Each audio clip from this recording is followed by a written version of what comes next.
تقریب سے خطاب کر رہے ہیں۔ بسم اللہ الرحمن الرحیم، ایاک نعبد و ایاک نستعین۔ میں آج NHA کو خراج تحسین پیش کرتا ہوں، ساری آپ کی مراد، آپ کی ٹیم کو، خرم آپ کو، باقی ساری آپ کی ٹیم کو، کیونکہ آپ نے ایک ایسا پروجیکٹ جس کی آج لانچ کی ہے، نوکنڈی سے مشکیل تک، یہ وہ علاقہ ہے جو میرے خیال میں پاکستان کا سب سے ریموٹ علاقہ، جس طرح کہ بیک یارڈ کہہ دیں، آؤٹ بیک کہہ دیں، وہ علاقہ جدھر 70 سال سے ہمارا ملک جس کو بھول چکا تھا، یہ وہ علاقہ ہے۔ میں بلوچستان کافی پھرا ہوں لیکن اس علاقے میں نہیں گیا، اور جو میں نے بلوچستان کا مسئلہ یہ ہے کہ اتنے بڑے فاصلے ہیں یہاں، اور یہ وہ صوبہ ہے کہ اگر ہم اس کو کنیکٹ کر دیں، یعنی سڑکوں سے یہ کنیکٹ ہو جائے، تو اس میں بہت بڑا پوٹینشل پڑا ہوا ہے۔ ہم نے کسی نے آج تک ہمارے ملک میں کسی نے اس کے اوپر صحیح معنی میں توجہ دی نہیں، اور وہ کیونکہ وہ دور ہوتا ہے بلوچستان کی ووٹ سے پاکستان کا پرائم منسٹر بنتا نہیں، تو وہ ادھر ہی زور لگاتے ہیں جدھر ان کو ووٹ ملتی ہے، اور کیونکہ بلوچستان دور ہے اور ووٹ نہیں ملتی تو اس کو ہم نے پیچھے چھوڑ دیا۔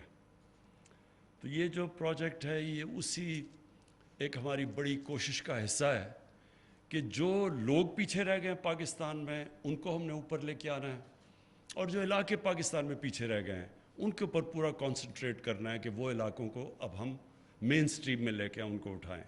تو بلوچستان کیونکہ وہ پاکستان کا صوبہ ہے جس کو کسی نے توجہ ہی نہیں دی صحیح معنی میں، اور میں سمجھتا ہوں کہ جتنی ریٹرنز ہمیں بلوچستان میں ان کو کنیکٹ کر کے اس کو ڈیولپ کر کے ملیں گی، کیونکہ پیچھے رہ گیا اور وہ جلدی سے اوپر اس کی ریٹرنز بہت زیادہ ہوں گی۔ تو پہلے تو پاکستان کی فیوچر کے لیے بڑا ضروری ہے یہ جو کنیکٹیوٹی ہے، اور دوسرا پاکستان ایک ہماری فیڈریشن کو مضبوط کرنے کے لیے بہت ضروری ہے، کیونکہ بلوچستان کو لوگوں کو یہ تاثر نہیں جانا چاہیے کہ وہ پاکستان ایک طرف جا رہا ہے اور بلوچستان کے لوگوں کو کوئی فکر نہیں کرتا ان کے حالات کا۔ تو یہ ہر طرح یہ سڑک انشاءاللہ یہ وہ سڑک ہے جس کا لانگ ٹرم میں بہت بڑا امپیکٹ پڑے گا پاکستان پہ۔ اب میں جو اس کے آگے جو بات کرنا چاہتا ہوں وہ یہ کہ دیکھیں، جو ہماری حکومت آئی پہلا سال صرف حکومت نے سروائیو کرنے میں لگایا ہے فائنینشلی۔ کبھی بھی پاکستان کو کسی حکومت کے لیے اتنے بڑے معاشی مسئلے نہیں آئے جو ہماری حکومت کو آئے، کبھی اتنے بڑے خسارے نہیں ملے، کبھی اتنے بڑے قرضے نہیں ملے کسی حکومت کو، اور خوف ڈیفالٹ کرنے کا کہ اگر ڈیفالٹ کا مطلب کہ اگر آپ بیرونی ملک کی اپنی جو آپ کی قرضے ہیں ان کی قسطیں نہ دیں تو ڈیفالٹ کر جاتا ہے، اور جب ملک ڈیفالٹ کرتا ہے تو جو سب سے بڑا امپیکٹ ہوتا ہے اس کی باہر کے ملکوں سے بینکوں سے سارے اپنے رابطے کاٹ دیتے ہیں، اور وہ اس کا امپیکٹ ہوتا ہے کہ آپ کا روپیہ گر جاتا ہے، اور جب آپ کا کرنسی گرتی ہے ساری چیزیں مہنگی ہو جاتی ہیں۔ تو ہمیں وہ پہلا سال تو وہی اس میں گزر گیا، دوسرا سال کورونا آ گیا۔ اللہ کا شکر ہے کہ دنیا میں ایکنالج کیا جاتا ہے کہ اگر کسی ملک نے بھی سب سے بہترین اپنے ملک کو کرونا سے بچایا اور اپنی معیشت کو بچایا وہ پاکستان ہے۔ تو ہم اس سے خیر ابھی بھی تیسرا ویو ہے، لیکن ابھی تک آپ اپنے ہمسایوں کو دیکھ لیں اور اس سے مقابلہ کریں پاکستان کا، تو اللہ کا شکر ہے، ہمیں اس کا اوپر والے کا خاص شکر ادا کرنا چاہیے کہ ہم نکل گئے اس سے، بڑے مشکل وقت سے نکلیں، اور انشاءاللہ نکل بھی جائیں گے اگر ہم سب اگر یہ ذرا فیس ماسک کے اوپر ہی SOPs پہ زور ڈالیں تو انشاءاللہ نکل جائیں گے۔ لیکن جو انشاءاللہ جب ہمارے 5 سال مکمل ہوں گے تو میں کیا دیکھنا چاہتا ہوں، میں جو آگے پکچر کر رہا ہوں کس طرح کا میں پاکستان دیکھ رہا ہوں۔ سب سے پہلے تو جو ہمارے مخالف ہیں، جو مافیاز ہیں، وہ یہ نہیں سمجھتے کہ ہم فیل ہو رہے ہیں، ان کو خوف یہ ہے کہ ہم کامیاب نہ ہو جائیں، کیونکہ پختونخوا کے اندر جب ہماری کمزور گورنمنٹ آئی، کولیشن گورنمنٹ پارلیمنٹری ڈیموکریسی میں بڑی کمزور ہوتی ہے، تو ہم کولیشن گورنمنٹ میں تھے اور پختونخوا میں ایک باری دیتے ہیں گورنمنٹ کو، اس کے بعد دوسری باری وہ نہیں دیتے. تو جب دوسرا الیکشن آیا، بار بار ہم سنتے بھی رہے کہ جی کدھر ہے نیا پختونخوا.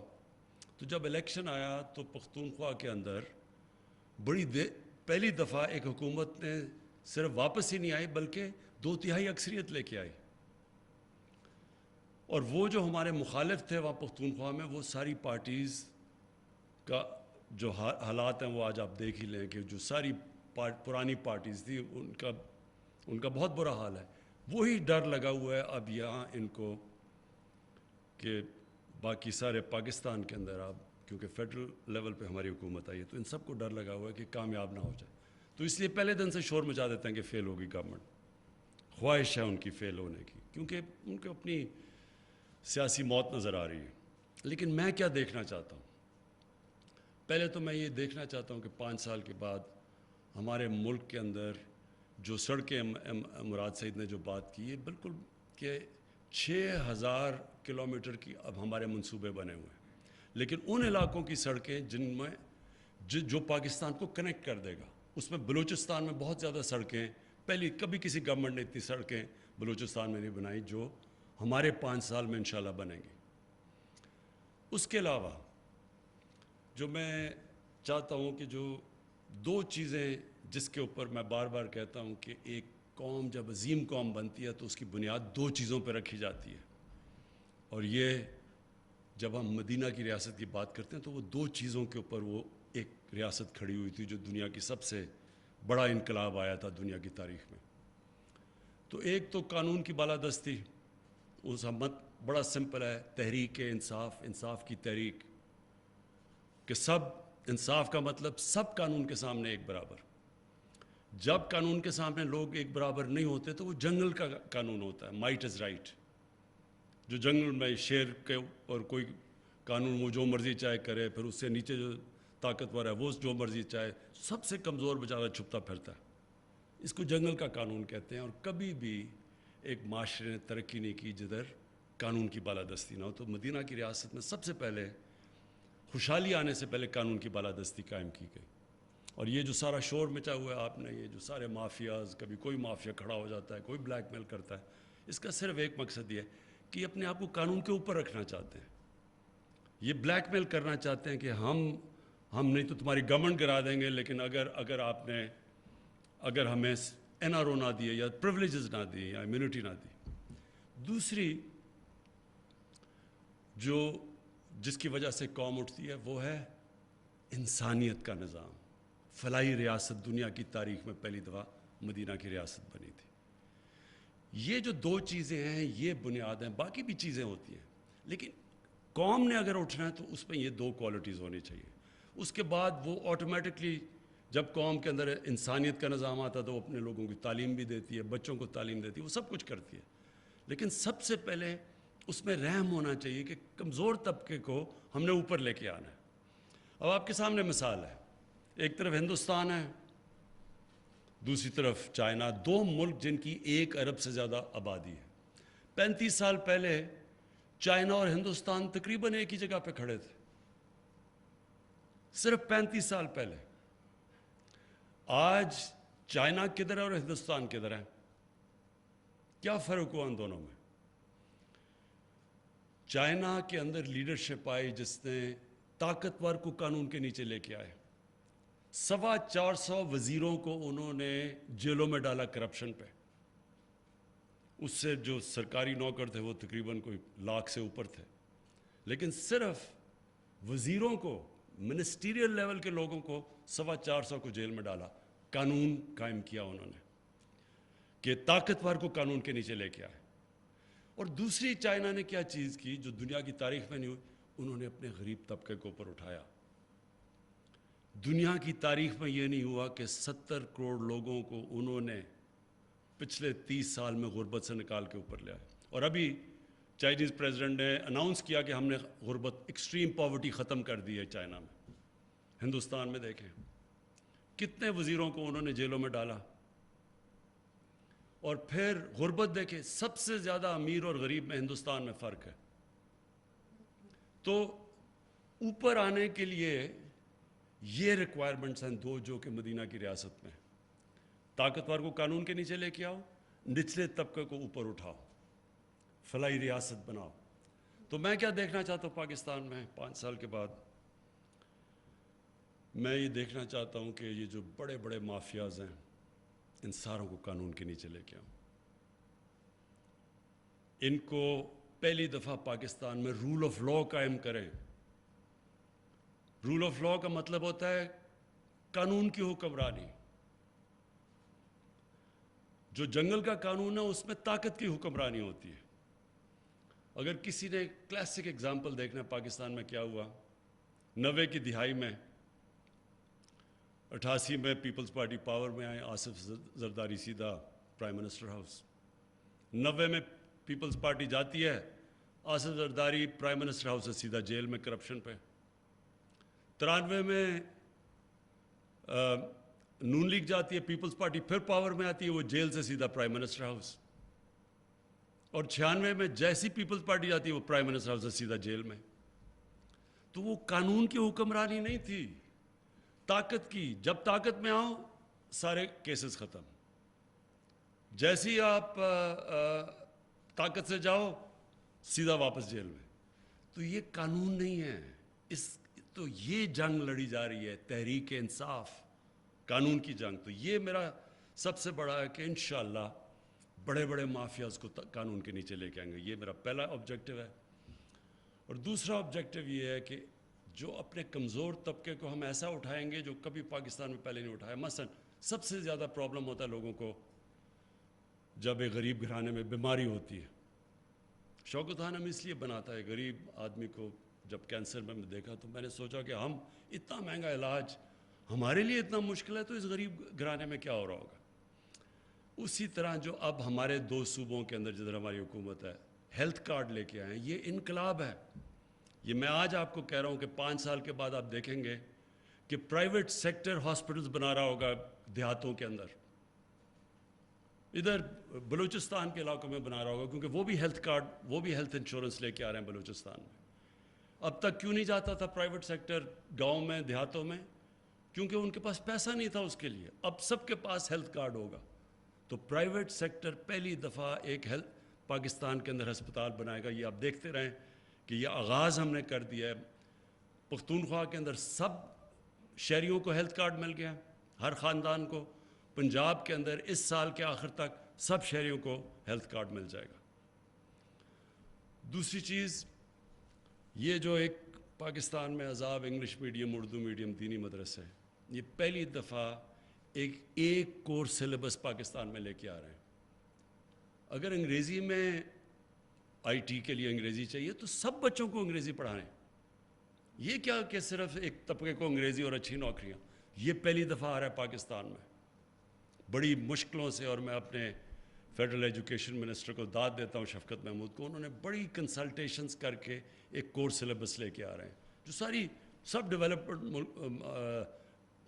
ڈیولپڈ ممالک کے اندر ہر جگہ ایک ہی چیز ہوتی ہے. ایک کورس سلیبس ہوتا ہے, پھر ایکسٹرا سبجیکٹس ہوتے ہیں جو کہ ڈفرینٹ سکولز پڑھاتے ہیں.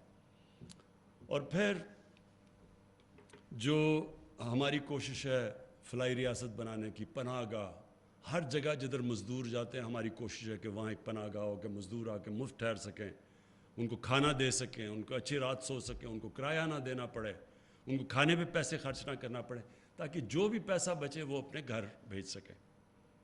یہ ایک انشاءاللہ سارے پاکستان میں ہماری کوشش ہے جال پھیلے پناہ گاہ کا. اور دوسرا انشاءاللہ یہ جو ہماری کوشش ہے اب کہ ہماری ٹرک چلیں جن کے اوپر کچن بناؤ, ہر غریب علاقے میں جائیں کہ کوئی بھوکا نہ سوئے, کہ بنیادی چیز پہ غریب علاقوں کے اندر لوگوں کے پاس کھانا ہم پرووائڈ کر سکیں. اور پھر قانون کے اندر جو ہم نے کوشش کر رہے ہیں کہ آ گیا پختونخوا کے اندر تو آ گیا سول پروسیجر کوڈ کو چینج کر کے اس میں اصلاحات کی ہیں. پنجاب میں آنے والی ہیں تھوڑی, اس میں اس وقت کہیں عدالت میں چیلنج ہوا ہے. کوشش یہ ہے کہ اب زمینوں کے کیسز ہیں وہ 50 سال لگ جاتے ہیں, تو یہ نیا سول پروسیجر کوڈ کے سے 1 سال کے اندر کیس کا فیصلہ ہونا پڑے گا.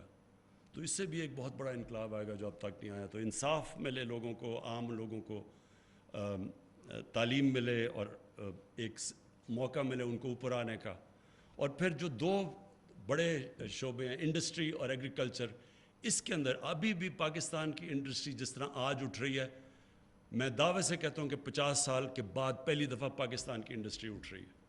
جو انسینٹیوز ہم نے انڈسٹری کو دیے ہیں, لارج سکیل مینوفیکچرنگ کے اندر جو گروتھ ہو رہی ہے, یہ سارے جو ہم نے انسینٹیوز دیے ہیں, آپ دیکھتے رہیں کہ یہ 5 سال کے بعد ہماری انڈسٹری کدھر جائے گی, روزگار کتنا ملے گا. لیکن جو زرعی اصلاحات ہم کرنے جا رہے ہیں, جو کسان کارڈ لے کے آئے ہیں پنجاب کے اندر, انشاءاللہ آپ دیکھیں گے کہ کسان کی ہم نے زندگی بدل دینی ہے.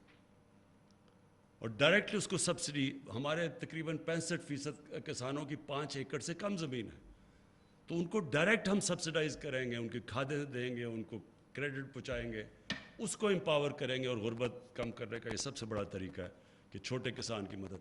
ابھی بھی آج کسانوں کے پاس اتنا پیسہ ہے کہ پاکستان کی تاریخ میں کبھی کسانوں کے پاس اتنا پیسہ نہیں آیا. 1100 ارب روپیہ اضافی گیا کسانوں کے پاس, کیونکہ پہلی دفعہ ان کو وہ قیمتیں ملی ہیں گنے کی, ان کو گندم میں وہ قیمت ملی ہے جو کبھی پہلے نہیں ملی, چاول میں, مکئی میں. تو جو 1100 ارب اضافی پیسہ گیا, اس کا مطلب کہ جو خوشحالی آئی ہے وہ آپ یہ دیکھ لیں کہ کبھی پاکستان کی تاریخ میں اتنے ٹریکٹر بکے ہی نہیں جتنے اس سال بکے ہیں. 58% ٹریکٹرز کے سیل کے اندر اضافہ ہوا ہے, اس کا مطلب پیسہ گیا ہے وہاں. موٹر سائیکلوں کے اندر ریکارڈ سیل ہوئی ہے. تو یہ اس لیے کہ پیسہ ادھر گیا, دیہاتوں کے اندر گیا.